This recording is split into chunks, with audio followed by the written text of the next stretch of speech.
لا إله إلا الله وحده لا شريك له وأشهد أن محمدا عبده ورسوله أرسله بالحق بشيرا ونذيرا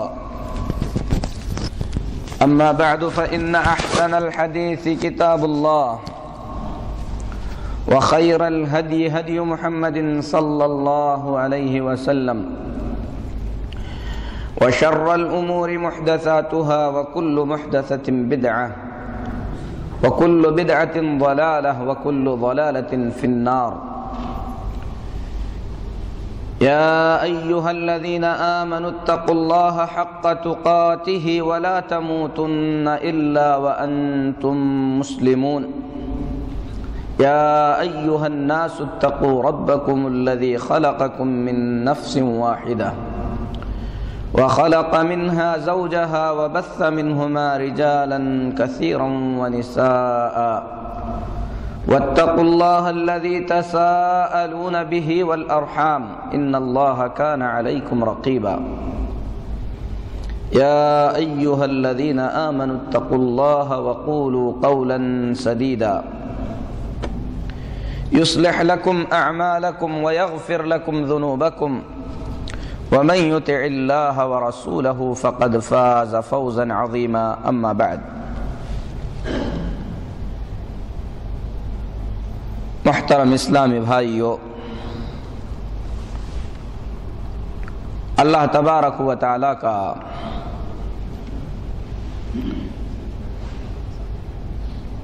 بڑا شکر اور بڑا احسان ہے کہ اللہ تبارک و تعالی نے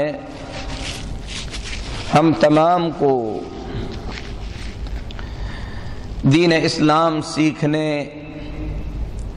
اور سمجھنے کے لیے جمع فرمایا۔ ہم اللہ سے دعا کرتے ہیں کہ رب العالمین اپنی مہربانی سے ہم تمام کو عمل کی توفیق عطا فرمائے۔ اللہ رب العالمین ہماری کی ہوئی چھوٹی موٹی عبادتوں کو قبول فرما لے، گناہوں کی اللہ تبارک و تعالی مغفرت فرما دے۔ میرے محترم بھائیو، جیسا کہ آپ تمام جانتے ہیں، آج کے ہمارے درس کا موضوع ہے قیامت کی نشانیاں۔ اللہ تبارک و تعالی نے اپنی مہربانی سے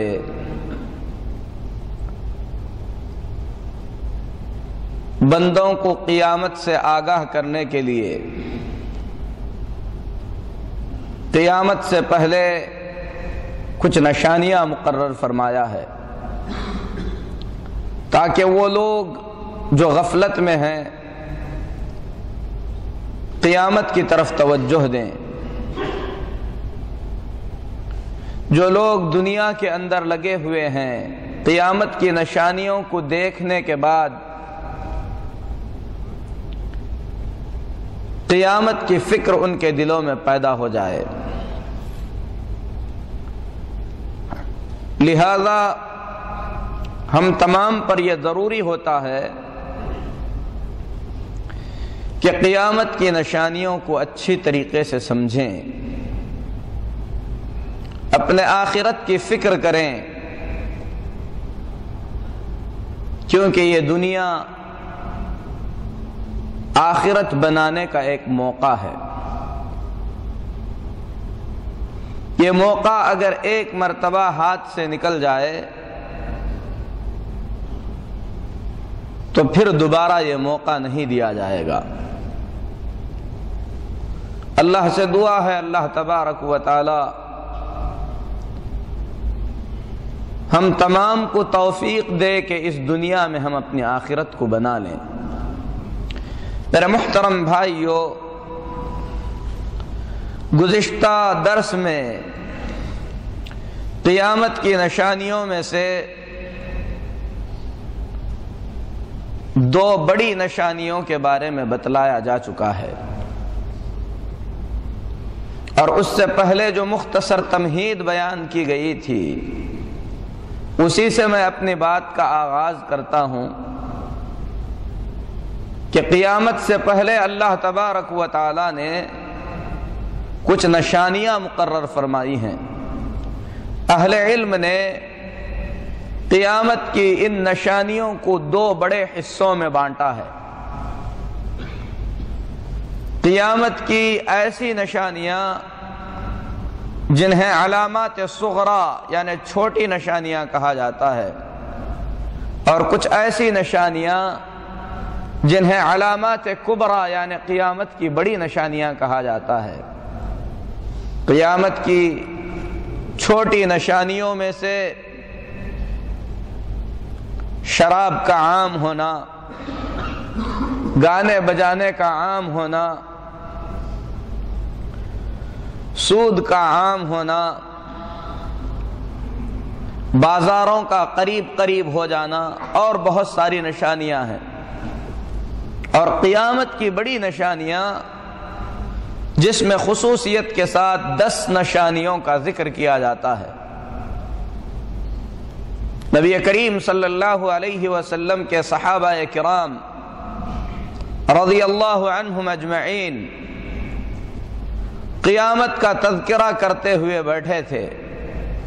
نبی کریم صلی اللہ علیہ وسلم نے ان سے پوچھا کیا بات ہو رہی ہے؟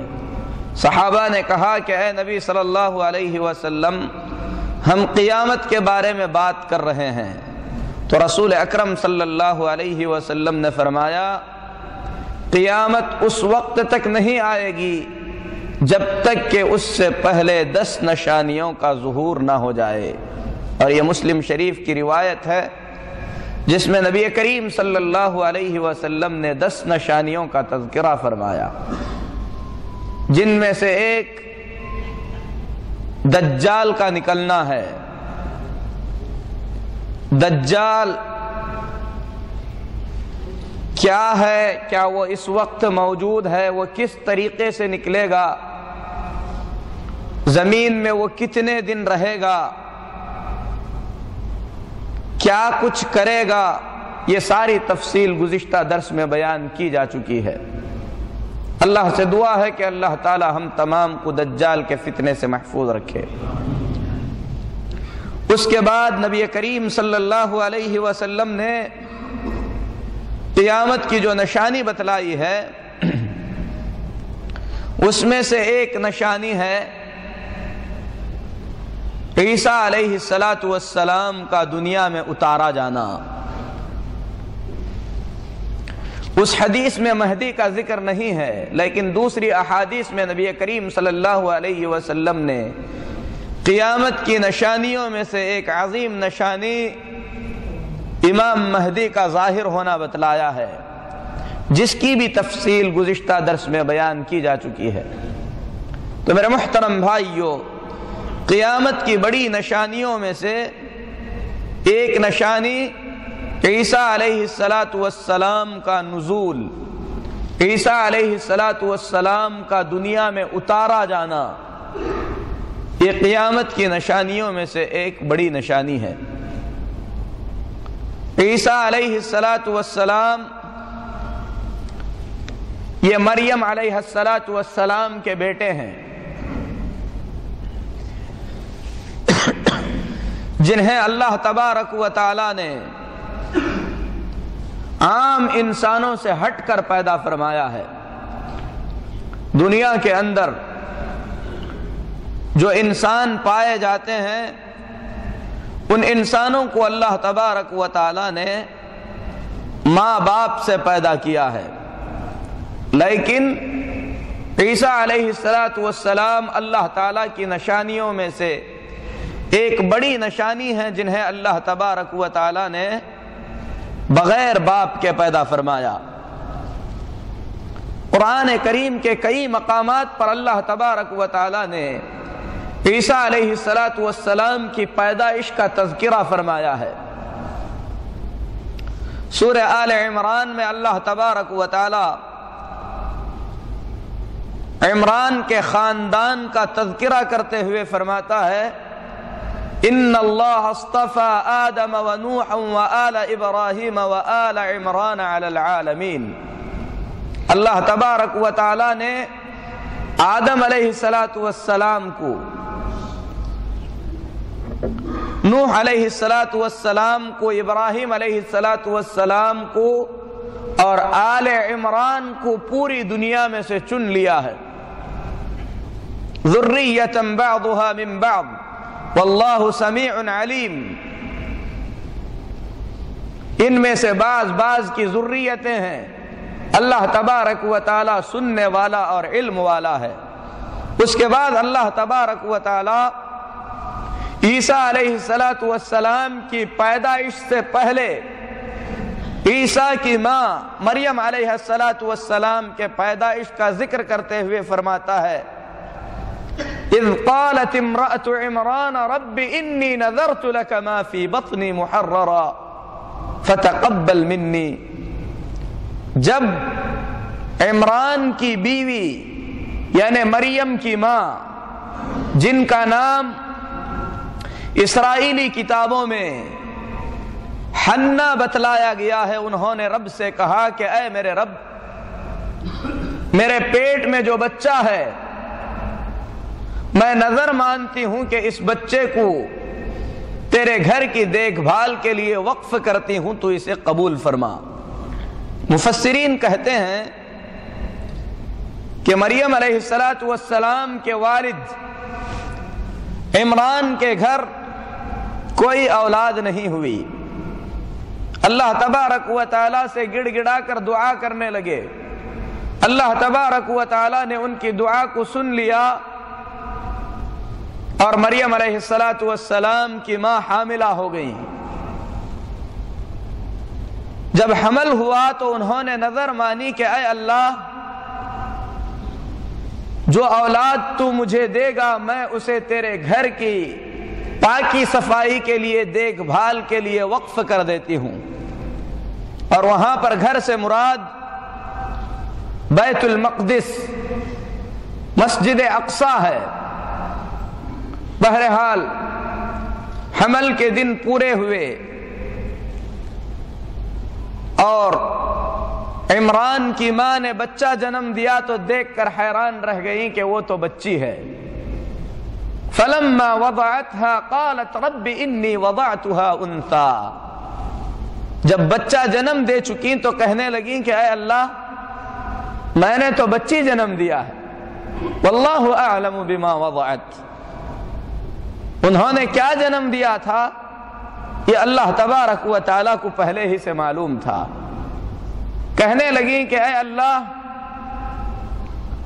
لڑکی لڑکے جیسے نہیں ہوتی ہے، یعنی لڑکے کے اندر قوت ہوتی ہے، وہ کام کر سکتا ہے جو لڑکی نہیں کر سکتی۔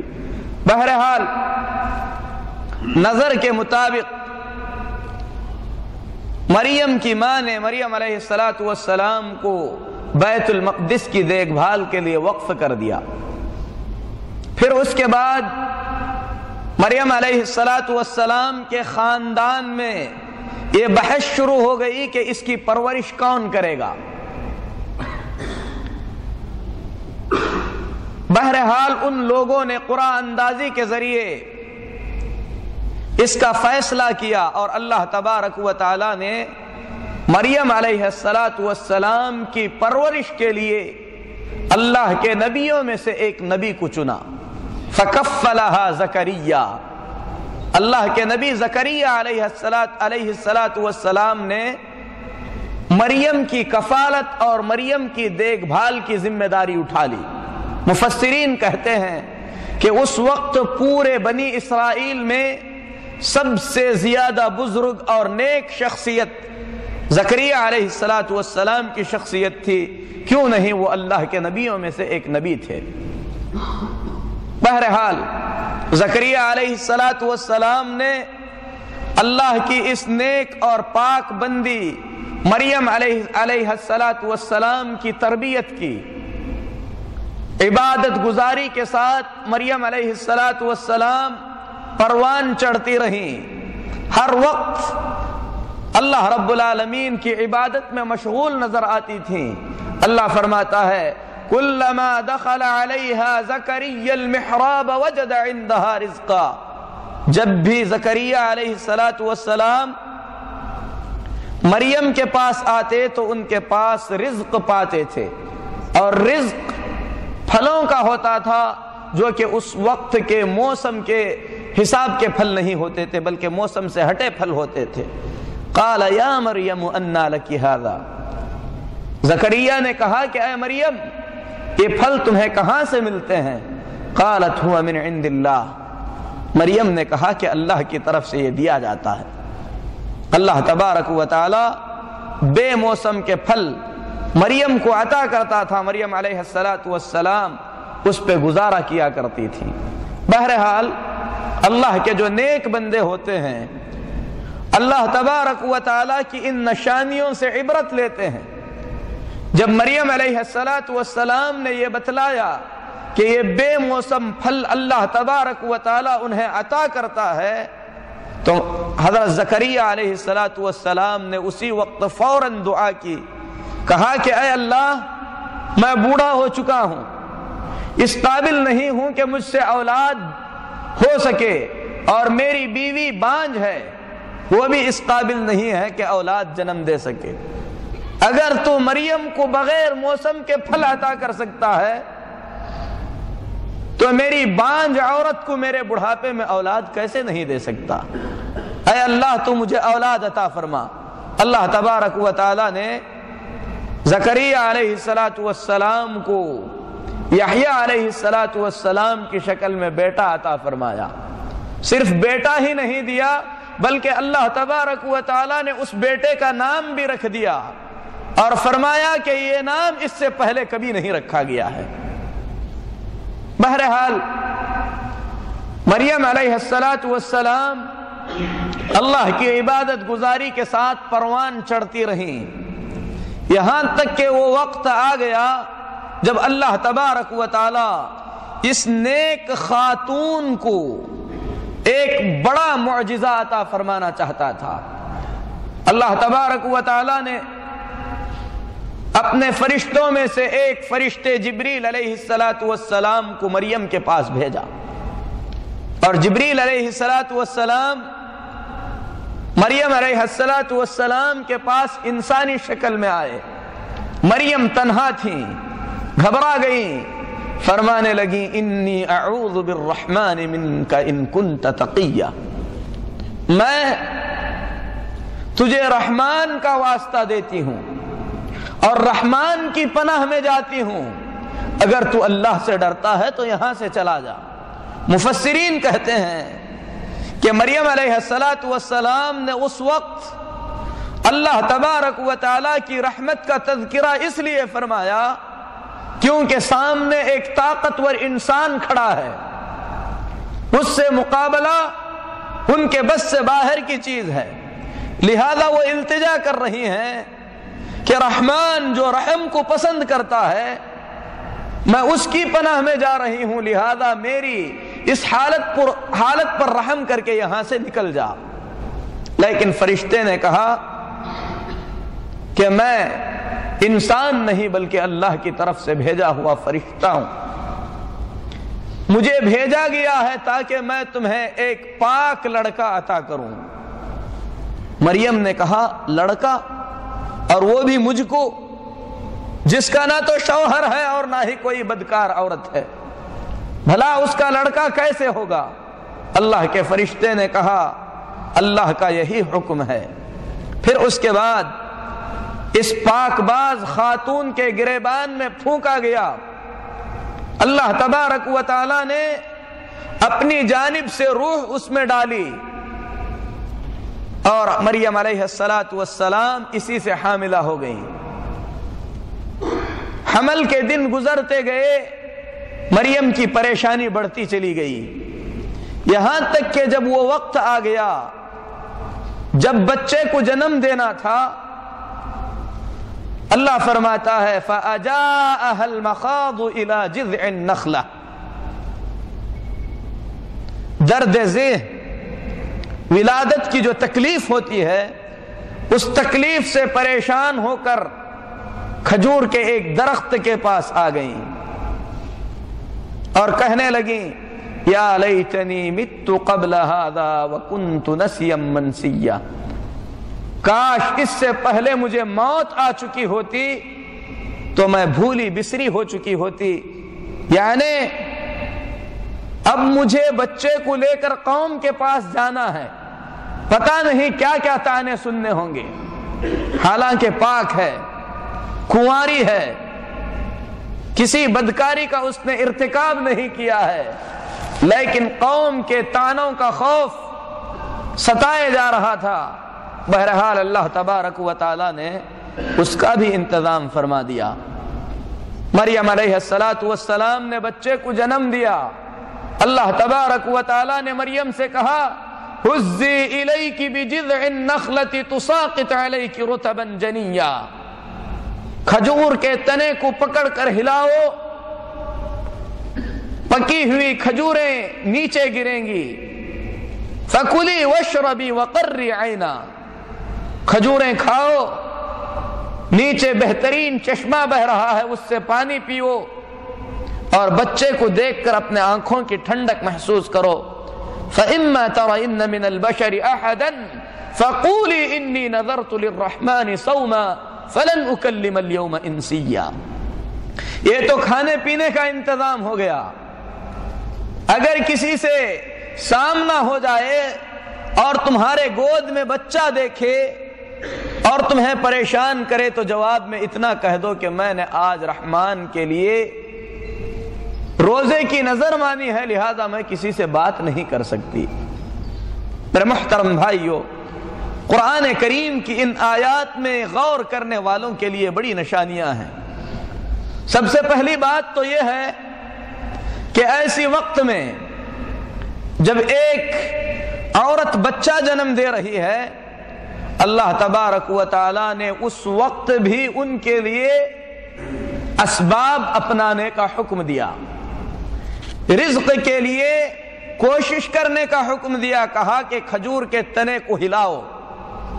حالانکہ یہ بات سب جانتے ہیں کہ کھجور کے درخت کو ہلانے سے وہ ہلتا نہیں ہے، اور نہ ہی کھجور کے درخت کو ہلا کر کھجوریں گرائی جا سکتی ہیں، لیکن یہ اللہ تبارک و تعالیٰ کا قانون ہے کہ آپ کو کوئی چیز پانا ہے تو اس کے لیے کوشش کرنی پڑے گی۔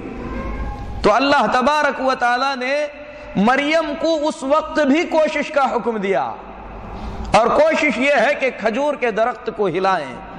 ہلائیں تو کھجوریں گرنے لگیں۔ بہرحال وہاں سے فارغ ہونے کے بعد اپنے ہاتھ میں بچے کو لے کر قوم کے پاس آئیں تو قوم کے لوگوں نے کہا مریم یہ کیا ہے؟ تیرا باپ تو بدکار نہیں تھا، تیری ماں تو بری عورت نہیں تھی، تو نے یہ کیا کیا؟ مریم علیہ السلام نے اپنے رب کے حکم کے مطابق اپنی زبان پر کنٹرول رکھا۔ فاشارت الیہ، اللہ فرماتا ہے کہ مریم نے بچے کی طرف اشارہ کیا۔ قالوا کیف نکلم من کان فی المہد صبیا، لوگوں نے کہا بھلا اس بچے سے کیا پوچھیں جو گود میں پڑا ہوا ہے۔ اللہ تبارک و تعالی نے عیسیٰ علیہ السلام کے معجزوں میں سے ایک اور معجزہ ظاہر فرمایا۔ گود میں پڑے ابھی پیدا ہوئے بچے عیسیٰ علیہ السلام نے چلا کر کہا انی عبد اللہ، میں اللہ کا بندہ ہوں، آتانی الکتاب، اللہ نے مجھے کتاب عطا فرمائی ہے، وجعلنی نبیا، اللہ نے مجھے نبی بنایا ہے، وبرم بوالدتی، میں اپنے ماں کی طرف سے اس کی پاک دامنی کا اعلان کرتا ہوں، ولم یجعلنی جبارا شقیا، اللہ تبارک و تعالی نے مجھے ظالم اور بدبخت نہیں بنایا ہے۔ بہرحال یہ عیسیٰ علیہ السلام کی ولادت تھی۔ عیسیٰ علیہ السلام کی اس ولادت سے عیسیٰ علیہ السلام کی قوم اللہ رب العالمین کی اس قدرت کو سمجھنے کے بجائے اللہ کے ان دشمنوں نے اسے ایک دوسرا ہی رخ دے دیا۔ عیسیٰ علیہ السلام کو ان ظالموں نے اللہ کا بیٹا کہا۔ میرے محترم بھائیو، مسلمانوں کا یہ عقیدہ ہے جو کتاب و سنت سے ثابت ہے، جو حقیقت پر مبنی ہے، وہ یہ ہے کہ عیسیٰ علیہ السلام اللہ کے بندے ہیں اور اللہ کے رسول ہیں۔ اللہ کے بندے ہیں، اس میں نصارہ پر رد ہے، کیونکہ وہ عیسیٰ علیہ السلام کو اللہ کا بیٹا قرار دیتے ہیں۔ اللہ کے رسول ہیں، اس پہ یہودیوں پر رد ہے، کیونکہ ان پر لعنت ہو، یہ اللہ کے نبی عیسیٰ علیہ السلام کو بدکاری سے پیدا ہوا بچہ قرار دیتے ہیں۔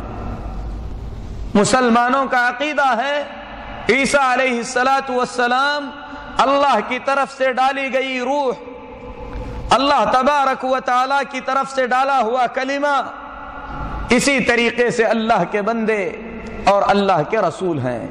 نبی کریم صلی اللہ علیہ وسلم فرماتے ہیں، جو اس بات کی شہادت دیتا ہے کہ اللہ کے سوا کوئی عبادت کے لائق نہیں، محمد صلی اللہ علیہ وسلم اللہ کے بندے ہیں، اللہ کے رسول ہیں، جو اس بات کی گواہی دیتا ہے کہ عیسیٰ علیہ السلام اللہ کے بندے، اللہ کے رسول، اللہ کی طرف سے ڈالا گیا کلمہ اور اللہ کی طرف سے بھیجی گئی روح ہیں، اور اس بات کی گواہی دیتا ہے کہ جنت حق ہے، جہنم حق ہے، تو نبی کریم صلی اللہ علیہ وسلم فرماتے ہیں کہ وہ جنتی ہے۔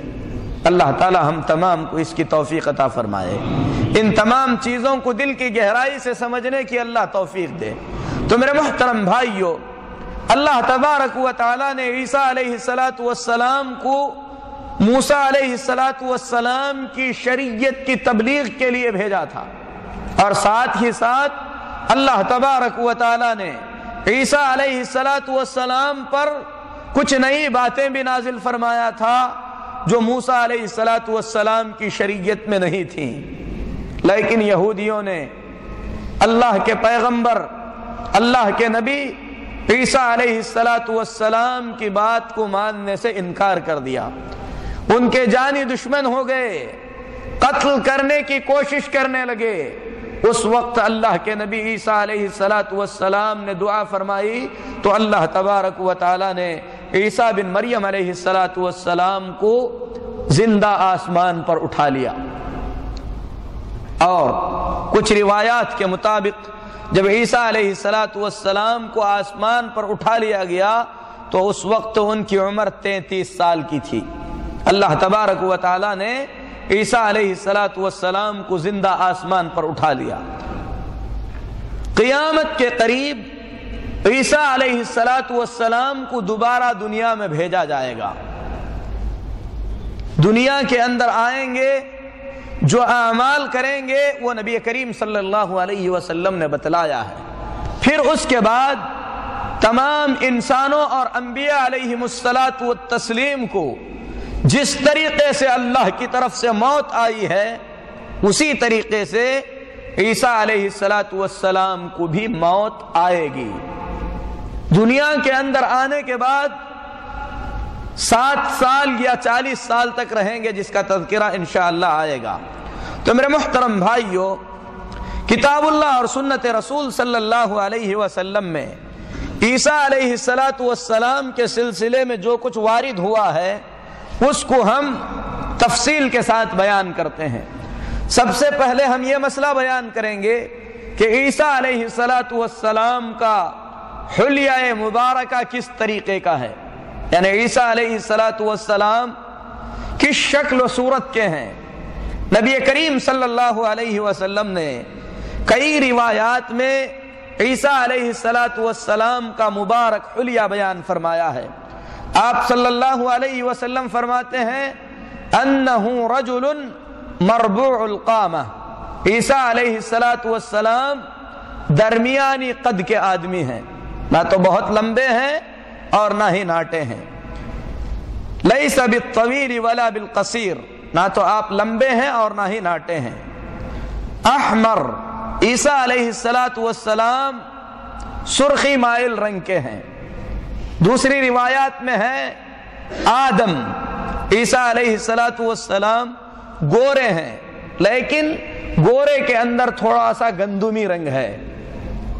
اہل علم کہتے ہیں کہ دونوں روایتوں کو اگر جمایا جائے، ملایا جائے، تو یہ بات سمجھ میں آتی ہے کہ عیسیٰ علیہ السلام زیادہ سرخ رنگ کے نہیں ہیں بلکہ گورے ہیں۔ اسی طریقے سے نبی کریم صلی اللہ علیہ وسلم نے فرمایا جعد، عیسیٰ علیہ السلام کے جو بال ہیں وہ ہلکے گھنگرولے بال ہیں۔ عریض الصدر، چوڑے سینے کے مالک ہیں۔ سبت الشعر، گھنگرولے لیکن زیادہ گھنگرولے نہیں بلکہ معمولی گھنگرولے بال والے ہیں۔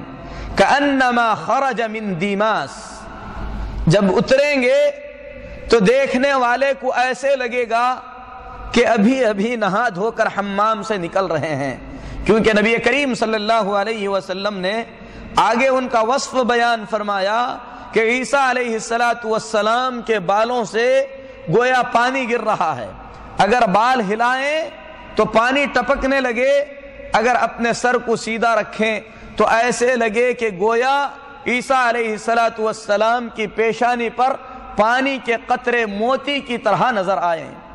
اسی طریقے سے نبی کریم صلی اللہ علیہ وسلم فرماتے ہیں لہو لمتن قد رجلها تملأ ما بین منکبیہ، عیسیٰ علیہ السلام کے جو سر کے بال ہیں وہ بہت ہی زیادہ بڑے ہیں، یعنی گردن تک پھیلے ہوئے ہیں۔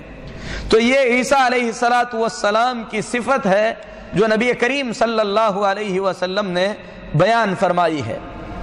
دوسری روایت میں جو مسلم شریف کی ہے، نبی کریم صلی اللہ علیہ وسلم فرماتے ہیں اقرب الناس به شبہا عروۃ بن مسعود الثقفی، عیسیٰ علیہ السلام سے زیادہ مشابہت رکھنے والے، یعنی دیکھنے میں ان کے جیسے لگنے والے عروہ بن مسعود رضی اللہ تعالی عنہ ہیں، جن کا تعلق قبیلہ ثقیف سے ہے، اور قبیلہ ثقیف یہ طائف کے قبائل میں سے ایک قبیلہ ہے۔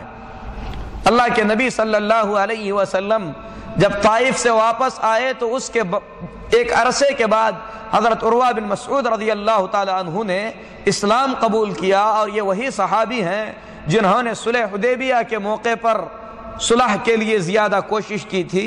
بہرحال اسلام قبول کرنے کے بعد حضرت عروہ بن مسعود رضی اللہ تعالی عنہ نے اپنے قوم میں تبلیغ کی تو اللہ کے دشمنوں نے حضرت عروہ بن مسعود رضی اللہ تعالی عنہ کو شہید کر دیا۔ جب شہید ہو گئے تو نبی کریم صلی اللہ علیہ وسلم نے فرمایا عروہ بن مسعود کی مثال آل یاسین کے اس آدمی کی طرح ہے جس کا ذکر سورہ یاسین میں کیا گیا ہے۔ اس نے اپنی قوم کو اللہ کی طرف بلایا اور قوم کے لوگوں نے اسے جان سے مار دیا۔ بہرحال نبی کریم صلی اللہ علیہ وسلم فرماتے ہیں کعبہ کے پاس میں نے ایک آدمی کو دیکھا جو بہت ہی زیادہ خوبصورت تھا، جس کے بال گردن تک پھیلے ہوئے تھے اور اس کے بالوں سے پانی ٹپک رہا تھا۔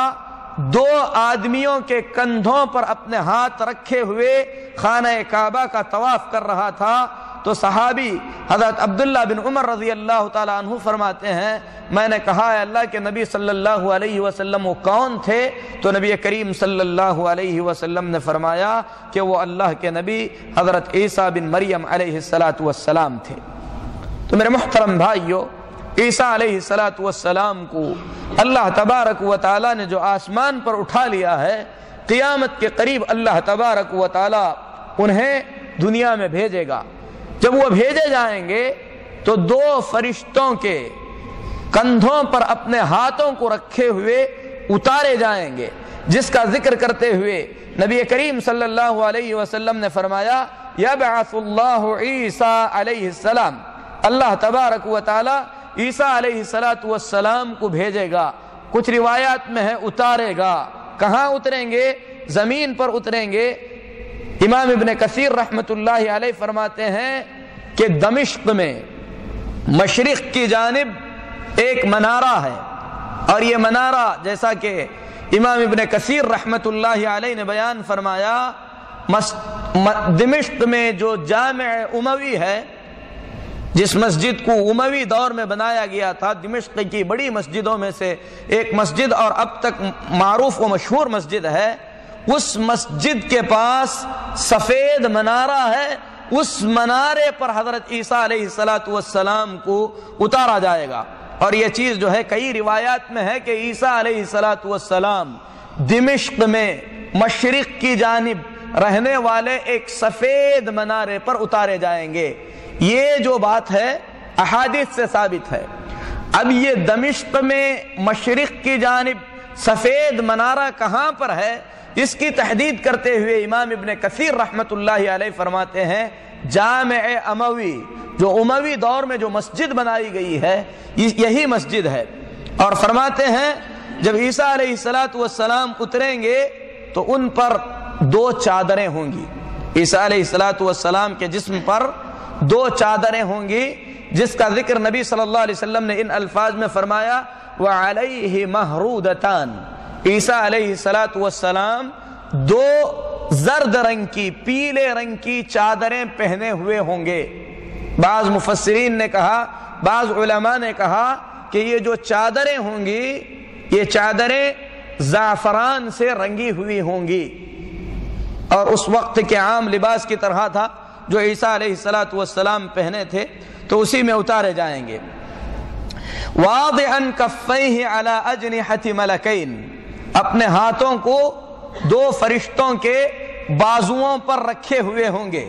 اذا طأطأ رأسہ قطر، جب اپنا سر نیچے کریں گے تو اس سے پانی ٹپک رہا ہوگا۔ وَإِذَا رَفَعَهُ تَحَدَّرَ مِنْهُ كَجُمَّانِ اللُّؤْلُؤِ، اور جب اپنے سر کو اٹھائیں گے تو وہ پانی ان کے پیشانی پر ایسے جم جائے گا جیسے موتی کے دانے جم جاتے ہیں۔ وَلَا يَحِلُّ لِكَافِرٍ يَجِدُ رِيحَ نَفَسِهِ إِلَّا مَاتَ، جو کافر بھی عیسیٰ علیہ السلام کی سانس کی بو کو سونگھے گا وہ مر جائے گا۔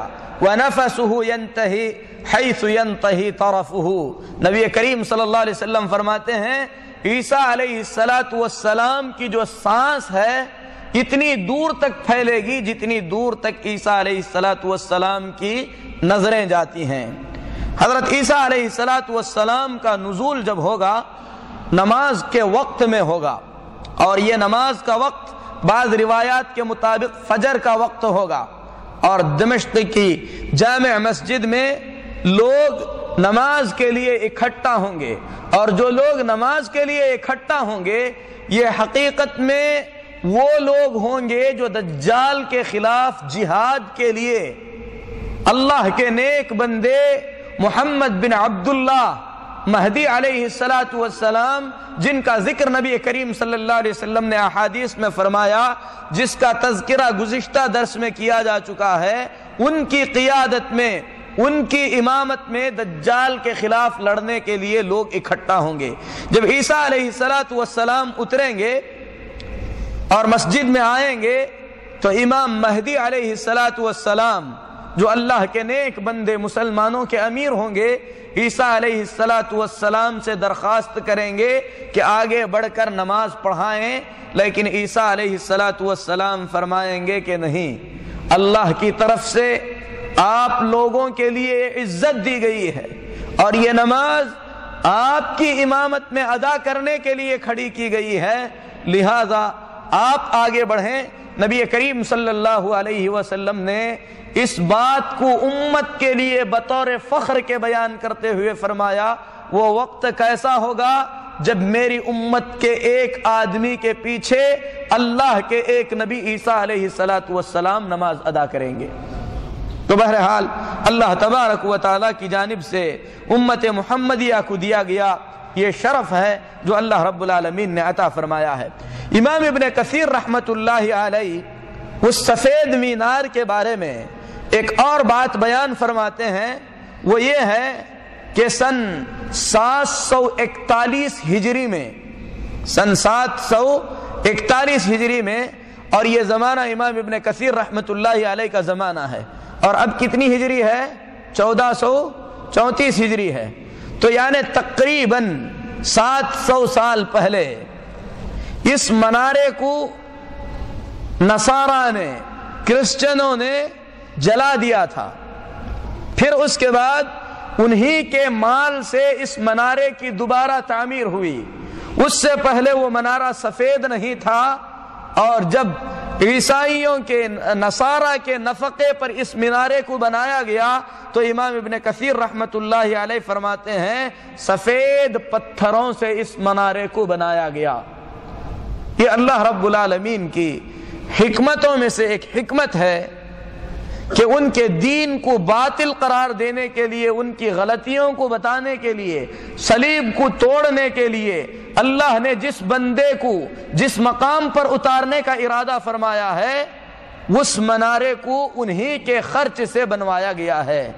یہ بات امام ابن کثیر رحمت اللہ علیہ نے بیان فرمائی ہے۔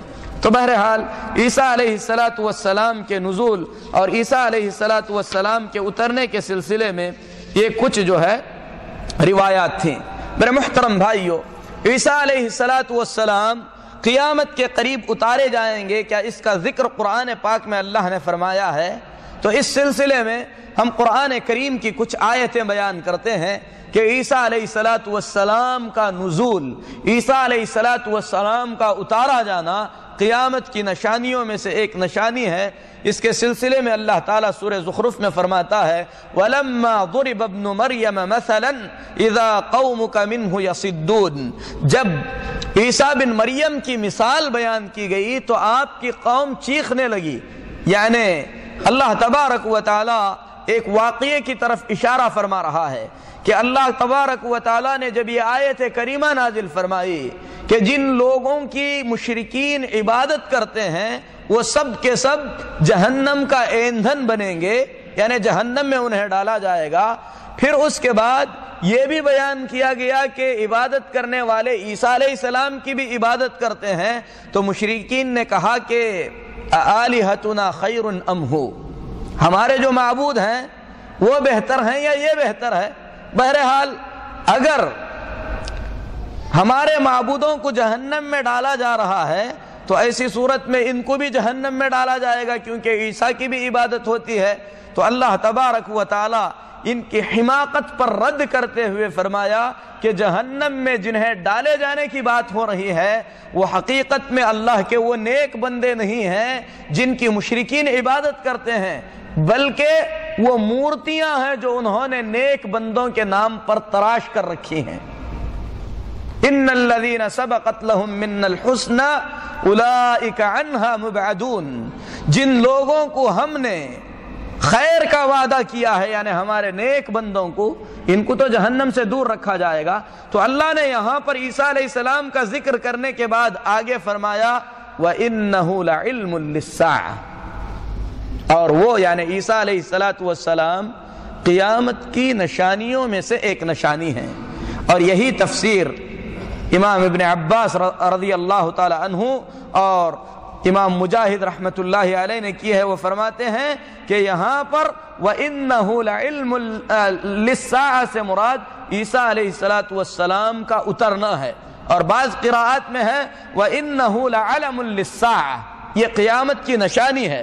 اسی طریقے سے امام احمد بن حنبل رحمت اللہ علیہ روایت کرتے ہیں کہ ابن عباس رضی اللہ تعالی عنہ نے فرمایا وَإِنَّهُ لَعِلْمٌ لِلسَّاعَةِ، اور وہ قیامت کی نشانیوں میں سے ہے، تو اس سے مراد عیسیٰ علیہ السلام کا قیامت سے پہلے بھیجا جانا ہے۔ تو میرے محترم بھائیو، قرآن کریم کی آیت سے یہ چیز ثابت ہے کہ عیسیٰ علیہ السلام قیامت سے پہلے بھیجے جائیں گے۔ اور اللہ تبارک و تعالی نے قرآن پاک کے دوسرے مقام پر یہودیوں پر رد کرتے ہوئے فرمایا وَقَوْلِهِمْ إِنَّا قَتَلْنَا الْمَسِيحَ عِيسَى ابْنَ مَرْيَمَ رَسُولَ اللَّهِ، یہودیوں کا یہ کہنا کہ انہوں نے عیسیٰ بن مریم جو اللہ کے رسول ہیں انہیں قتل کر دیا ہے، یہ غلط ہے۔ وَمَا قَتَلُوهُ وَمَا صَلَبُوهُ وَلَكِنْ شُبِّهَ لَهُمْ، نہ تو انہوں نے عیسیٰ علیہ السلام کو قتل کیا ہے نہ تو انہوں نے عیسیٰ علیہ السلام کو سولی دی ہے، بلکہ حقیقت یہ ہے کہ ان لوگوں کو مشابہت میں ڈال دیا گیا ہے، یعنی انہی میں سے ایک آدمی کو عیسیٰ علیہ السلام کے مشابہ کر دیا گیا تھا، جسے انہوں نے قتل کر دیا اور سوچا کہ عیسیٰ علیہ السلام کو قتل کیا ہے۔ اللہ فرماتا ہے ان الذین اختلفوا فیہ لفی شک منہ، جو لوگ اس میں اختلاف کرتے ہیں یعنی یہود اور نصارہ، یہ بذات خود شک میں ہیں۔ ما لہم بہ من علم، انہیں حقیقت کا کوئی علم نہیں ہے، الا اتباع الظن، یہ تو بس اپنے گمان کی پیروی کر رہے ہیں۔ وما قتلوہ یقینا، یقیناً انہوں نے عیسیٰ علیہ السلام کو قتل نہیں کیا ہے۔ بل رفعہ اللہ الیہ، بلکہ حقیقت یہ ہے کہ اللہ تبارک و تعالی نے عیسیٰ علیہ السلام کو اپنے پاس اٹھا لیا ہے۔ وکان اللہ عزیزا حکیما، اللہ تبارک و تعالی عزت والا اور حکمت والا ہے۔ وَإِن مِّنْ أَهْلِ الْكِتَابِ إِلَّا لَيُؤْمِنَنَّ بِهِ قَبْلَ مَوْتِهِ، اللہ فرماتا ہے کہ اہل کتاب میں سے جتنے بھی ہیں عیسیٰ علیہ السلام کے مرنے سے پہلے عیسیٰ علیہ السلام پر ایمان لائیں گے۔ یہاں پر اس عظیم حقیقت کی طرف اشارہ کیا جا رہا ہے جو عیسیٰ علیہ السلام کے دنیا میں بھیجے جانے کے بعد ہوگی۔ عیسیٰ علیہ السلام جب دنیا میں آئیں گے فوراً جہاد شروع کریں گے۔ کس کے خلاف؟ یہود کے خلاف، نصارہ کے خلاف۔ کسی سے دین اسلام کے سوا کوئی دوسری چیز قبول نہیں کی جائے گی۔ اسلام قبول کرے گا وہ باقی رہے گا، جو اسلام قبول نہیں کرے گا اسے قتل کر دیا جائے گا۔ عیسیٰ علیہ السلام صلیب کو توڑ دیں گے، خنزیر یعنی سوروں کو عیسیٰ علیہ السلام قتل کر دیں گے، کیونکہ ان لوگوں نے اسے حلال سمجھ رکھا ہے جو کہ حرام ہے۔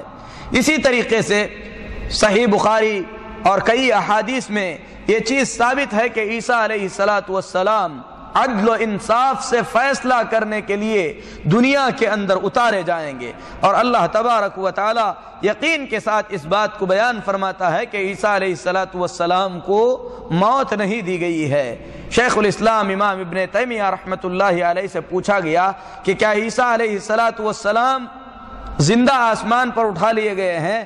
تو امام ابن تیمیہ رحمۃ اللہ علیہ نے فرمایا، اللہ فرماتا ہے انی متوفیک ورافعک الیہ، میں تمہیں وفات دینے والا اور اپنے پاس اٹھانے والا ہوں۔ یہ بات خصوصیت سے عیسیٰ علیہ السلام کے بارے میں بتلائی گئی ہے، تو اس کا مطلب واضح ہے کہ عیسیٰ علیہ السلام کو ان کی روح اور ان کے جسم کے ساتھ جو ہے زندہ آسمان پر اٹھا لیا گیا ہے۔ تو میرے محترم بھائیو، یہ ہے عیسیٰ علیہ السلام کے زندہ اٹھائے جانے کے بارے میں، اور اس سلسلے میں بہت ساری حدیثیں ہیں جس میں نبی کریم صلی اللہ علیہ وسلم نے فرمایا کہ عیسیٰ علیہ السلام دوبارہ بھیجے جائیں گے۔ بخاری اور مسلم میں حضرت ابو ہریرہ رضی اللہ تعالی عنہ کی روایت سے ہے، نبی کریم صلی اللہ علیہ وسلم نے فرمایا، اس ذات کی قسم جس کے ہاتھ میں میری جان ہے، عیسیٰ بن مریم علیہ السلام عدل و انصاف سے فیصلہ کرنے کے لیے دنیا میں اتارے جائیں گے۔ فیکسر الصلیب، صلیب کو توڑ دیں گے۔ صلیب کو توڑنے سے مراد یہ ہے کہ صلیب کی عبادت جو نصارہ کرتے آ رہے ہیں اسے باطل قرار دے کے اسے توڑ دیا جائے گا، اور صلیب جو ہے کراس کو کہتے ہیں، جو کہ بتوں میں سے ایک بت ہے۔ وَيَقْتُلُ الْخِنْزِيرَ، خنزیر کو قتل کریں گے۔ وَيَضَعُ الْحَرْبَ، اور جنگ ان کے بعد بند ہو جائے گی، یعنی اس کے بعد سارے کے سارے دنیا کے اندر صرف مسلمان رہیں گے۔ وَيَفِيضُ الْمَالِ، مال بہت ہی زیادہ کثیر تعداد میں ہوگا۔ حَتَّى لَا يَقْبَلُهُ أَحَدٌ، مال اتنا زیادہ ہوگا کہ کسی کو اگر دیا جائے تو اسے لینے کے لیے تیار نہیں ہوگا۔ حَتَّى تَكُونَ السَّجْدَةُ الْوَاحِدَةُ خَيْرًا مِّنَ الدُّنْيَا وَمَا فِيهَا، یہاں تک کہ اللہ کے لیے ایک سجدہ کرنا دنیا اور دنیا میں جو کچھ ہے ان تمام چیزوں سے زیادہ جو ہے بہتر ہوگا۔ تو میرے محترم بھائیو، اس میں کوئی شک نہیں کہ عیسیٰ علیہ السلام کے اتارے جانے کے سلسلے میں جو حدیثیں وارد ہوئی ہیں وہ حدیثیں متواتر یعنی اتنی زیادہ ہیں کہ تواتر کے درجے تک پہنچتی ہیں، یعنی کئی صحابہ نے ان حدیثوں کو بیان کیا ہے۔ محمد ناصر الدین البانی رحمۃ اللہ علیہ فرماتے ہیں یہ بات اچھی طریقے سے جان لو کہ دجال عیسیٰ علیہ السلام کا اترنا اس سلسلے میں جو حدیثیں آئی ہیں وہ حدیثیں متواتر ہیں، یعنی بہت بڑی صحابہ کی تعداد نے ان حدیثوں کو بیان کیا اور صحابہ سے تابعین کی ایک بہت بڑی جماعت نے بیان کیا۔ اس طریقے سے یہ حدیثیں تواتر کے درجے سے جو ہے ہم تک پہنچی ہیں، لہذا اس سلسلے میں شک کرنا یہ اہل سنت والجماعت کے عقیدے کے خلاف ہے۔ عیسیٰ علیہ السلام کو ہی دنیا میں کیوں اتارا جائے گا؟ اس کے سلسلے میں کوئی واضح حکمت تو کتاب و سنت میں بیان نہیں کی گئی ہے، لیکن اہل علم نے جو حکمتیں بیان کی ہیں وہ یہ ہے کہ اس میں یہودیوں پر رد ہے۔ یہود کہا کرتے تھے کہ انہوں نے عیسیٰ علیہ السلام کو قتل کر دیا اور اسی پر انہوں نے اپنا مذہب بنا دیا، اسے باطل قرار دینے کے لیے۔ اسی طریقے سے اللہ تبارک و تعالی نے یہ وعدہ فرمایا ہے منہا خلقناکم وفیہا نعیدکم ومنہا نخرجکم تارۃ اخری، ہم نے اسی زمین سے تمہیں پیدا کیا، اسی میں تمہیں ہم دوبارہ لوٹائیں گے اور اسی زمین سے دوبارہ تمہیں اٹھایا جائے گا۔ تو عیسیٰ علیہ السلام کو جب اللہ تبارک و تعالی نے زندہ آسمان پر اٹھا لیا تو اللہ تبارک و تعالیٰ کے اس سنت کے مطابق، اس طریقے کے مطابق جو اس نے بنایا ہے کہ مٹی سے پیدا کیے گئے، مٹی میں جانا ہے، پھر مٹی سے دوبارہ اٹھائے جائیں گے، اسی سنت کے مطابق اللہ تبارک و تعالیٰ عیسیٰ علیہ السلام کو دوبارہ دنیا میں بھیجے گا، یہاں تک کہ وہ دنیا میں آئیں گے، عدل و انصاف سے فیصلہ کریں گے، جو کام اللہ تبارک و تعالیٰ ان کے ذمے رکھا ہے ان کاموں کو پورا کرنے کے بعد وفات پا کر اس دنیا سے رخصت ہو جائیں گے۔ میرے محترم بھائیو، ایک سوال یہ ہے کہ عیسیٰ علیہ السلام جب دنیا میں بھیجے جائیں گے، فیصلہ کریں گے، عبادتیں کریں گے، زندگی بسر کریں گے، تو کس طریقے کی زندگی بسر کریں گے؟ عام طور پر جاہل عوام میں یہ چیز مشہور ہے خصوصیت کے ساتھ، جو لوگ کسی مذہب سے تعصب رکھتے ہیں وہ کہتے ہیں کہ وہ ہمارے امام کے فیصلوں کے مطابق فیصلہ کریں گے، جبکہ محمد الرسول اللہ صلی اللہ علیہ وسلم نے عمر بن خطاب رضی اللہ تعالی عنہ کے ہاتھ میں تورات کے کچھ صحیفے دیکھے تو غصہ ہو کر فرمایا کہ اللہ کی قسم اگر موسیٰ علیہ السلام بھی زندہ ہوتے تو ان کو بھی میری شریعت کی اتباع کے بغیر کوئی چارہ نہیں ہوتا۔ تو عیسیٰ علیہ السلام بھی جب دنیا میں بھیجے جائیں گے تو یہ بات سچ ہے کہ عیسیٰ علیہ السلام محمد الرسول اللہ صلی اللہ علیہ وسلم کی شریعت کے مطابق زندگی بسر کریں گے، محمد الرسول اللہ صلی اللہ علیہ وسلم کی شریعت کے مطابق زندگی گزاریں گے۔ اسی لیے نبی کریم صلی اللہ علیہ وسلم فرماتے ہیں کیف انتم اذا نزل فیکم ابن مریم وامامکم منکم، وہ وقت کیسے رہے گا جب عیسیٰ بن مریم دنیا میں بھیجے جائیں گے اور تمہارا امام تمہی میں سے ہوگا، یعنی اس کے پیچھے نماز پڑھیں گے اور جو امام نماز پڑھائیں گے وہ محمد الرسول اللہ صلی اللہ علیہ وسلم کی شریعت کے مطابق جو ہے نماز پڑھائیں گے۔ اسی لیے میرے محترم بھائیو، نبی کریم صلی اللہ علیہ وسلم نے عیسیٰ علیہ السلام کی زندگی میں ہونے والے جو خاص واقعات ہیں ان کو بھی بیان فرما دیا، کہا کہ اس وقت انہیں جزیہ لینے کی اجازت نہیں ہوگی، اور یہ کس کی شریعت ہے؟ محمد الرسول اللہ صلی اللہ علیہ وسلم کی بتائی ہوئی شریعت ہے۔ اس وقت کے لیے خاص جو شریعت تھی وہ بھی نبی صلی اللہ علیہ وسلم نے بتلا دیا۔ اس دور میں اگر مسلمان یہود و نصارہ سے جہاد کریں تو ایسی صورت میں اگر یہود یا نصارہ دین قبول نہ کرنا چاہیں، جزیہ دے کر زندگی گزارنا چاہیں، تو مسلمانوں کے امیر اور حاکم پر یہ ضروری ہو جاتا ہے کہ جزیہ لے کر انہیں ان کے دین پر رہنے کی اجازت دے دے، انہیں چھوڑ دے ان کے دین پر۔ لیکن عیسیٰ علیہ السلام کے زمانے میں جو شریعت ہونی چاہیے تھی وہ شریعت بھی نبی صلی اللہ علیہ وسلم نے بتلا دی کہ عیسیٰ علیہ السلام جب آئیں گے یہ شریعت منسوخ کر دی جائے گی، اور یہ منسوخ محمد الرسول اللہ صلی اللہ علیہ وسلم کی زبان مبارک سے کر دی جا چکی ہے۔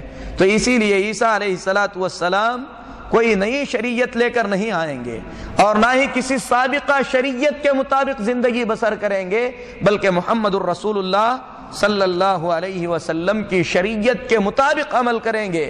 اسی کو بیان کرتے ہوئے مسلم شریف میں حضرت حنظلہ الاسلمی رضی اللہ تعالی عنہ کی حدیث سے ہے، ابو ہریرہ رضی اللہ تعالی عنہ نے حدیث بیان فرمائی، کہا کہ محمد الرسول اللہ صلی اللہ علیہ وسلم نے فرمایا والذی نفسی بیدہ، اس ذات کی قسم جس کے ہاتھ میں میری جان ہے، لا یحلن ابن مریم بفج الروحاء حجا او معتمرا، اس ذات کی قسم جس کے ہاتھ میں میری جان ہے، عیسیٰ بن مریم علیہ السلام روحا نام کی جگہ سے جو مکہ اور مدینے کے درمیان ہے، حج اور عمرے کا احرام باندھیں گے، یعنی دونوں کو ساتھ میں یا الگ الگ، اور کس طریقے سے باندھیں گے؟ جس طریقے سے نبی کریم صلی اللہ علیہ وسلم کی شریعت تھی۔ جب عیسیٰ علیہ السلام دنیا میں آئیں گے، امن پھیل جائے گا، ہر جگہ امن رہے گا۔ عیسیٰ علیہ السلام کے جو کام ہوں گے، ان کاموں میں سے ایک بڑا کام دجال کا خاتمہ ہوگا۔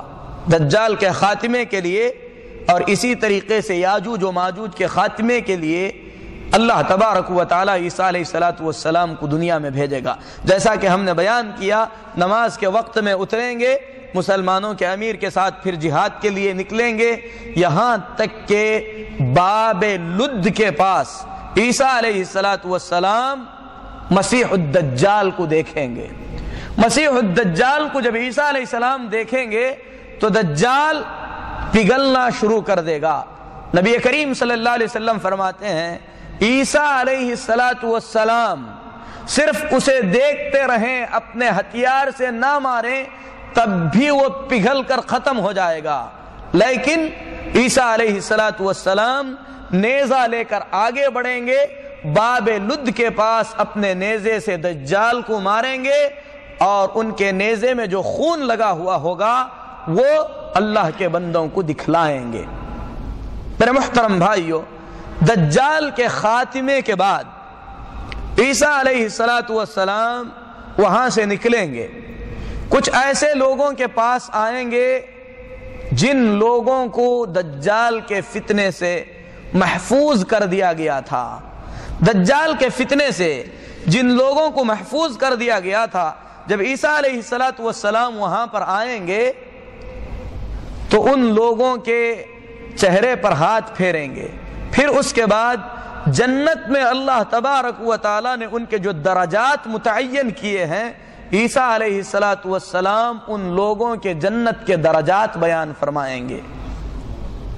اس کے بعد عیسیٰ علیہ السلام 7 سال تک دنیا کے اندر جو ہے زندہ رہیں گے، اور یہ چیز مسند احمد کی روایت میں بیان کی گئی ہے۔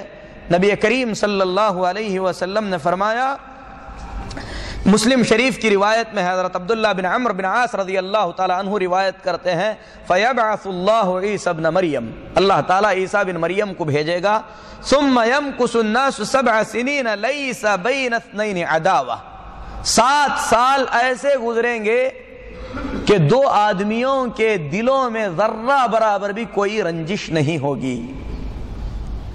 پھر اس کے بعد جو ہے آخری احداث نبی صلی اللہ علیہ وسلم نے اس حدیث میں بیان فرمایا، کہا کہ پھر اس کے بعد ملک شام کی طرف سے ایک ہلکی ہوا بھیجی جائے گی، اور اس ہوا سے جس کے دل میں ذرہ برابر بھی ایمان ہے اس کی روح قبض کر لی جائے گی۔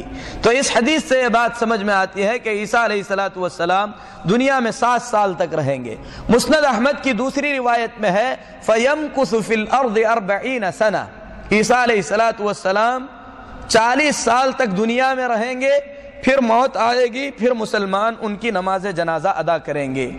تو مفسرین کہتے ہیں، محدثین کہتے ہیں کہ 33 سال جو گزار چکے ہیں اسے جوڑ کر اس حدیث میں بیان کیا گیا ہے۔ 33 سال پہلے انہوں نے گزار لیے ہیں، 7 سال باقی رہیں گے۔ اس طریقے سے زمین پر ان کی کل مدت جو ہوگی وہ 40 سال کی ہوگی۔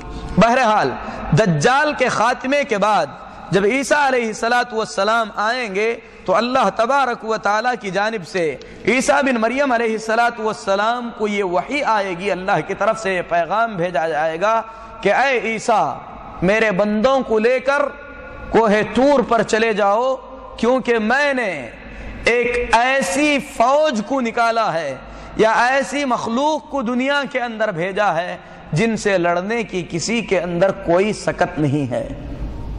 عیسیٰ علیہ السلام اللہ کے حکم کے مطابق مومن بندوں کو لے کر کوہ طور پر چلے جائیں گے، تو اس وقت اللہ تبارک و تعالی یاجوج و ماجوج کو دنیا کے اندر بھیجے گا۔ یاجوج و ماجوج اللہ تعالی کی مخلوقات میں سے ایک عجیب مخلوق ہے، اور حقیقت تو یہ ہے کہ یاجوج و ماجوج یہ دونوں انسانی نسل سے ہیں۔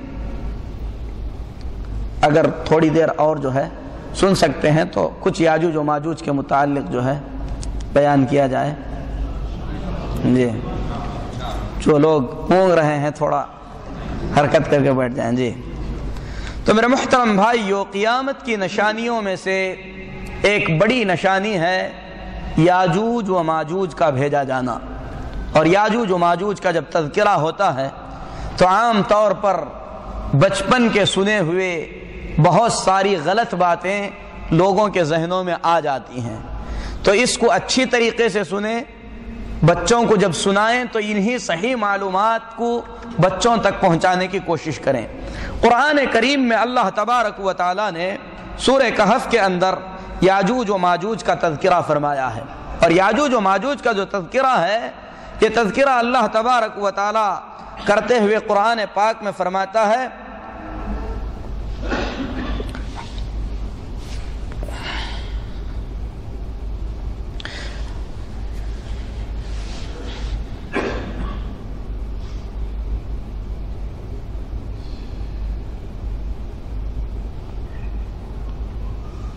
قرآن پاک میں اللہ تبارک و تعالیٰ کا ارشاد ہے ثم اتبع سببا، پھر ذوالقرنین کا اس سے پہلے اللہ تبارک و تعالیٰ نے تذکرہ فرمایا، کہا کہ ذوالقرنین یہ اللہ تعالیٰ کے نیک بندوں میں سے ایک بندے گزرے ہیں۔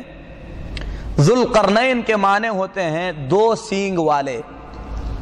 مفسرین کہتے ہیں کہ بعض روایات کے مطابق، جن میں سے کوئی روایت ثابت نہیں ہے، بعض روایات کے مطابق حقیقت میں ان کے سر پر دو سینگ نکل آئے تھے، لیکن یہ روایات ثابت نہیں ہیں۔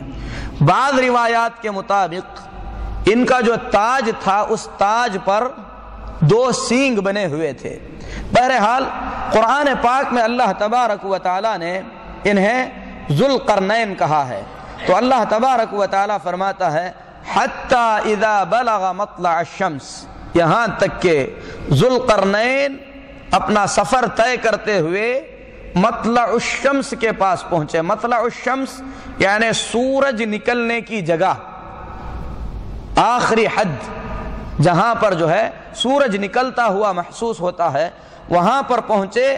وجدها تطلع في عين حمئة لم نجعل لهم من دونها سترا، تو ذوالقرنین نے دیکھا کہ گویا سورج ایک چشمے سے ہو کر نکل رہا ہے، یعنی انہیں ایسے نظر آ رہا تھا۔ وہاں پر ایک ایسی قوم تھی ان کے اور سورج کے بیچ کوئی چیز آڑ نہیں تھی، یعنی ان کے گھر نہیں تھے یا وہاں پر درخت نہیں تھے، سایہ نہیں تھا۔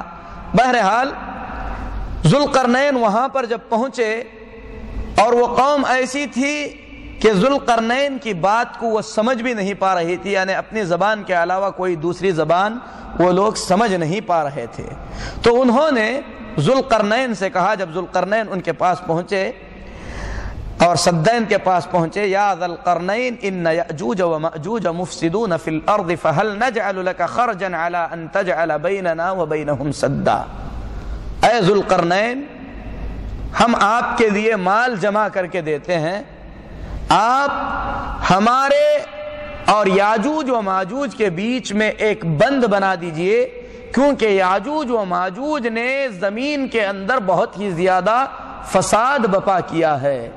یہ شکایت وہاں کے رہنے والے لوگوں نے ذوالقرنین سے کی، تو ذوالقرنین جو اللہ کے نیک بندوں میں سے تھے، انہوں نے کہا مجھے مال کی ضرورت نہیں ہے، اللہ تبارک و تعالیٰ نے جو کچھ عطا کیا ہے وہ میرے پاس بہت زیادہ ہے، اعینونی بقوہ، لیکن تم لوگوں کو طاقت کے ذریعے میری مدد کرنی ہوگی۔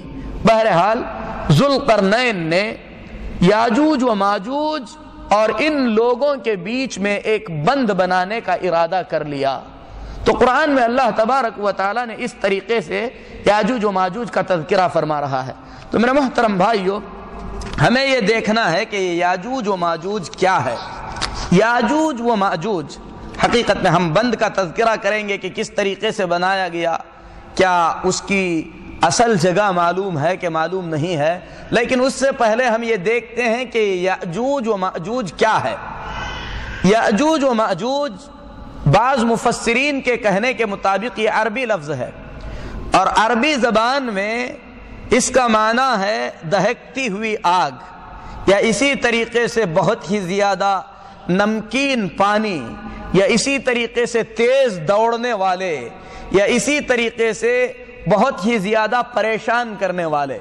اگر عربی زبان کا یہ معنی ہے تو یہ لوگ حقیقت میں آگ کی طرح تیز اور پریشان کرنے والے ہیں، اسی لیے جو ہے ان کا نام یاجوج و ماجوج رکھا گیا۔ یاجوج و ماجوج یہ کیا ہیں، کون سی مخلوق ہیں، کس چیز سے انہیں پیدا کیا گیا ہے؟ تو میرے محترم بھائیو، اس سلسلے میں کتاب اللہ اور سنت رسول صلی اللہ علیہ وسلم کی صحیح روایات کے مطابق اگر دیکھا جائے تو یاجوج و ماجوج حقیقت میں آدم علیہ السلام کی نسل میں سے ہی ہیں۔ یاجوج و ماجوج آدم علیہ السلام کی نسل سے ہی ہیں۔ امام ابن کثیر رحمت اللہ علیہ فرماتے ہیں یاجوج و ماجوج من ذریت یافث، یاجوج و ماجوج یافس کی نسل سے ہیں، اور یافس ترکوں کے باپ ہیں، یعنی ترک جو بھی ہیں یہ یافس کے اولاد میں سے ہیں، اور یافس نوح علیہ السلام کی اولاد میں سے ہیں۔ تو یاجوج و ماجوج نوح علیہ السلام کی اولاد میں سے ہوئے، اور نوح علیہ السلام آدم علیہ السلام کی نسل سے ہیں۔ حضرت عبداللہ بن عمر رضی اللہ تعالی عنہ سے روایت ہے کہ نبی کریم صلی اللہ علیہ وسلم نے فرمایا ان یاجوج و ماجوج من ولد آدم علیہ السلام، یاجوج و ماجوج آدم علیہ السلام کی نسل سے ہیں۔ وَلَوْ أُرْسِلُوا لَأَفْسَدُوا عَلَى النَّاسِ مَعَائِشَهُمْ، اگر انہیں زمین میں چھوڑ دیا جائے تو لوگوں کی زندگیوں کو تباہ و برباد کر دیں گے۔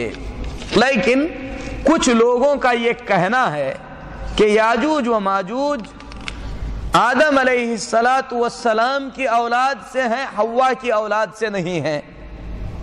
یاجوج و ماجوج آدم کی اولاد سے ہیں، حوا کی اولاد سے نہیں ہیں۔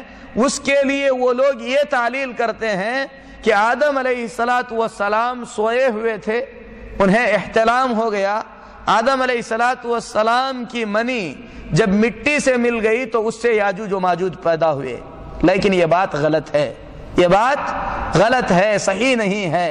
جو لوگ اس بات کو بیان کرتے ہیں ان کے بارے میں امام ابن کثیر رحمت اللہ علیہ فرماتے ہیں لم نرى هذا عند احد من السلف، یہ بات سلف میں سے کسی نے نہیں کہی ہے۔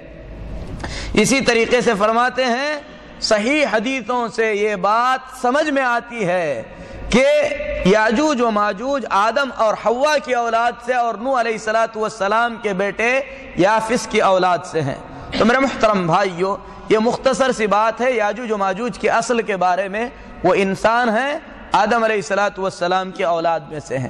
کس طریقے کے ہیں، اس سلسلے میں بھی بہت ساری غلط باتیں لوگوں کے اندر پھیلائی گئی ہیں کہ ان میں سے کچھ چاول کی طرح چھوٹے چھوٹے قد کے ہیں، کچھ کہتے ہیں کہ ایک بلشت برابر کے ہیں، کوئی اس سے تھوڑے بڑے ہیں، کچھ کہتے ہیں کہ وہ ایک کان بچھائیں گے، ایک کان اوڑھ کر سوئیں گے۔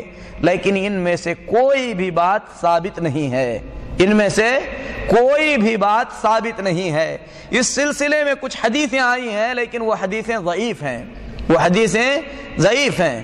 امام ابن حجر عسقلانی رحمت اللہ علیہ نے ایسی کچھ حدیثوں کو جمع کیا ہے جس میں اس بات کا ذکر ہے کہ یاجوج و ماجوج بہت چھوٹے قد کے ہیں، ان میں سے کچھ ایک بلشٹ کے، کچھ 2 کے، کچھ اس سے زیادہ ہیں، ان میں سے کچھ ایک کان بچھائیں گے، ایک کان اوڑھ کر سوئیں گے۔ لیکن ان تمام حدیثوں کو بیان کرنے کے بعد جسے ابن حجر عسقلانی رحمت اللہ علیہ نے بیان کیا ہے، حافظ ابن کثیر رحمت اللہ علیہ فرماتے ہیں ان میں سے کسی بھی بات کی کوئی دلیل نہیں ہے۔ ایسا کہنا بغیر علم کے بات کرنے کے برابر ہے۔ احادیث میں یاجوج و ماجوج کی جو شکل و صورت بیان کی گئی ہے اس میں سے ایک حدیث ابن حرملہ رضی اللہ تعالی عنہ کی ہے۔ فرماتے ہیں نبی کریم صلی اللہ علیہ وسلم نے خطبہ دیا، خطبے میں آپ صلی اللہ علیہ وسلم نے فرمایا انکم تقولون لا عدو، اے لوگو تم کہتے ہو کہ دشمن سے ہم نمٹ چکے ہیں، اب کوئی دشمن نہیں ہے۔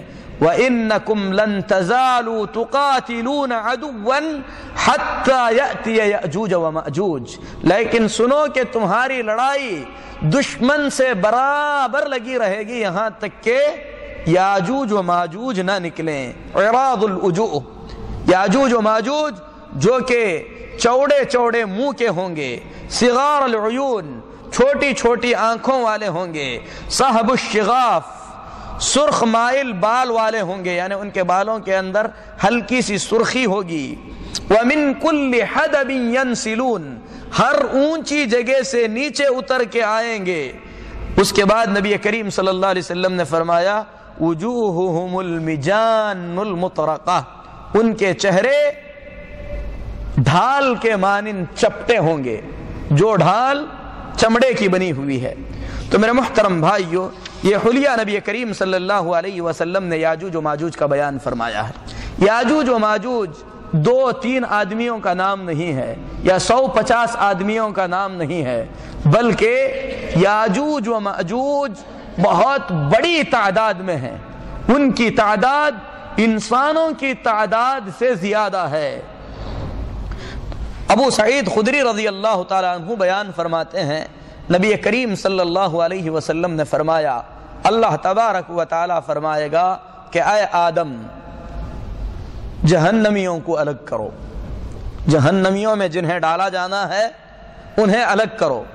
آدم علیہ السلام کہیں گے وما بعث النار، اے اللہ یہ جہنمی کون ہے، کسے الگ کیا جائے؟ تو اللہ تبارک و تعالی فرمائے گا من کل 1999، ہر 1000 میں سے 999 کو جہنم کے لیے الگ کرو۔ اللہ کے نبی صلی اللہ علیہ وسلم فرماتے ہیں فَعِندَهُ يَشِيبُ الصَّغِيرُ، یہی وہ وقت ہے جب بچہ بھی بوڑھا ہو جائے گا۔ اللہ حفاظت فرمائے۔ وَتَضَعُ كُلُّ ذَاتِ حَمْلٍ حَمْلَهَا، یہی وہ پریشانی ہے جس پریشانی میں حاملہ عورتیں اپنا حمل گرا دیں گی۔ وَتَرَى النَّاسَ سُكَارَى وَمَا هُمْ بِسُكَارَى، لوگ تمہیں نشے میں نظر آئیں گے حالانکہ وہ کوئی نشہ پیے ہوئے نہیں ہوں گے۔ وَلَكِنَّ عَذَابَ اللَّهِ شَدِيدٌ، لیکن اللہ کا عذاب اتنا سخت ہوگا۔ جب صحابہ نے یہ بات سنی تو کہا وَأَيُّنَا ذَلِكَ الْوَاحِدُ، اے اللہ کے نبی صلی اللہ علیہ وسلم بچنے والا وہ ایک آدمی بھلا کون ہوگا؟ تو نبی کریم صلی اللہ علیہ وسلم نے فرمایا ابشروا، خوش ہو جاؤ، اللہ نے ایمان کی توفیق دی ہے، یہ توفیق سب سے بڑی توفیق ہے۔ اللہ تعالیٰ اسی پر ثابت قدم رکھے، اسی پر اللہ تعالیٰ وفات عطا فرمائے۔ آپ نے فرمایا ابشروا، خوش ہو جاؤ، فَإِنَّ مِنْكُمْ رَجُلًا وَمِنْ يَأْجُوجَ وَمَأْجُوجَ أَلْفٌ، کیونکہ ایک آدمی تم میں سے ہوگا اور 999 یاجوج و ماجوج میں سے ہوں گے۔ تو اس سے اندازہ لگایا جا سکتا ہے کہ یاجوج و ماجوج کی تعداد کتنی زیادہ ہوگی، بہت بڑی تعداد میں ہوں گے۔ اللہ کے نبی صلی اللہ علیہ وسلم فرماتے ہیں یاجوج و ماجوج جب نکلیں گے بحیرہ طبریہ سے گزریں گے، جو بحیرہ ابھی بھی معروف و مشہور ہے، جس کے اندر بہت سارا پانی ہے۔ فَيَشْرَبُونَ مَا فِيهَا، بحیرہ طبریہ کا پورا پانی پی جائیں گے. وَيَمُرُّ آخِرُهُمْ یہاں تک کہ ان میں کا آخری جب آئے گا تو کہے گا لَقَدْ كَانَ بِهَذِهِ مَرَّةً مَا کیا کبھی اس بحیرہ کے اندر اس تالاب کے اندر پانی بھی تھا. یعنی اس طریقے سے پانی کو پی کر ختم کر دیں گے. تو میرے محترم بھائیو یہ یاجوج و ماجوج ہیں, بڑی کثیر تعداد میں ہیں, دنیا کے اندر فساد مچایا کرتے تھے, ان کا فساد عام تھا. جیسا کہ نبی کریم صلی اللہ علیہ وسلم نے بیان فرمایا آدم کی اولاد میں سے ہیں, اگر انہیں زمین پر بھیج دیا جائے تو لوگوں کی زندگیوں کو تباہ و برباد کر دیں گے. تو ذوالقرنین کے زمانے میں جب ذوالقرنین مشرق کے کنارے تک پہنچ گئے, وہاں پر انہوں نے ایسی قوم کو دیکھا جن کے اور سورج کے بیچ میں کوئی آڑ نہیں تھا, وہ ان کی بات بھی نہیں سمجھ پاتے تھے. انہوں نے ذوالقرنین سے شکایت کی کہ ان یاجوج و ماجوج مفسدون فی الارض, یاجوج و ماجوج زمین میں بڑا فساد مچا رہے ہیں, لہذا ہمارے اور ان کے بیچ کوئی آڑ بنائی جائے. تو ذوالقرنین نے ان کے مطالبے پر اللہ رب العالمین کی رضا کے لیے یاجوج و ماجوج اور عام لوگوں کے بیچ میں ایک بڑی دیوار کھڑی کر دی, جس دیوار کو قرآن کریم کے اندر ردم کہا گیا ہے. اور ردم کہتے ہیں دو پہاڑوں کے بیچ ایک دیوار بنائی جاتی ہے, اسے ردم کہا جاتا ہے. دو پہاڑوں کے بیچ میں دیوار بنا کر ایک بند کی طرح اسے باندھ دیا جاتا ہے, تو اسے عربی زبان میں جو ہے ردم کہتے ہیں. اور یہ کہاں پر ہے اس کی تحدید کتاب اللہ اور سنت رسول صلی اللہ علیہ وسلم میں کہیں پر بھی نہیں کی گئی ہے کہ یہ بند کس جگہ پر بنایا گیا ہے. لیکن یہ بات ثابت ہے کہ ذوالقرنین نے اس بند کو بنایا تھا. کچھ لوگ کہتے ہیں کہ یہ چائنا کی دیوار ہے, لیکن یہ چیز غلط ہے, کیونکہ قرآن کریم کے اندر اللہ تبارک و تعالی نے اس دیوار کا جو منظر بیان فرمایا ہے وہ چائنا کی دیوار میں نہیں ہے. اللہ تبارک و تعالی قرآن پاک میں فرماتا ہے کہ وہ دو پہاڑوں کے درے کے بیچ میں بنائی گئی مضبوط دیوار ہے, اور چائنا کی دیوار دو پہاڑوں کے بیچ میں نہیں بنائی گئی ہے.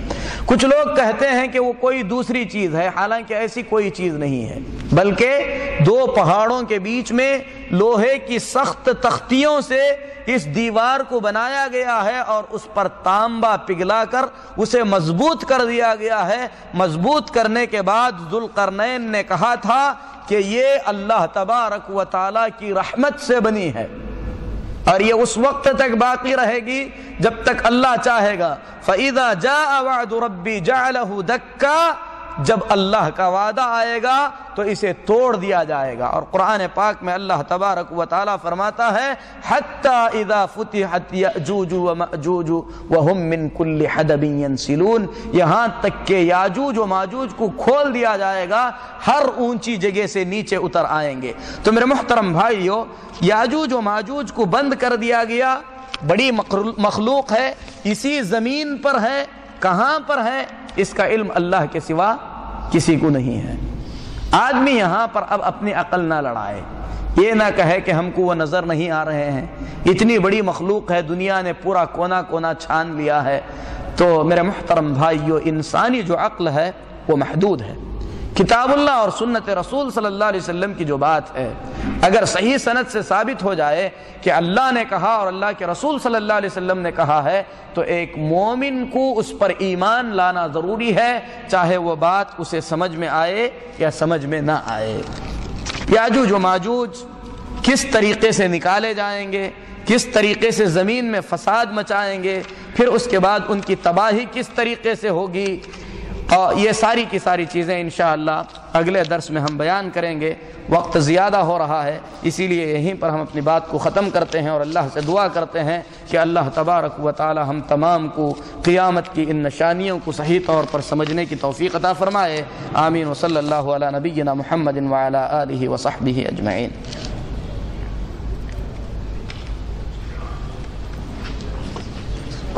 یہ آپ کا بند ہو گیا شاید.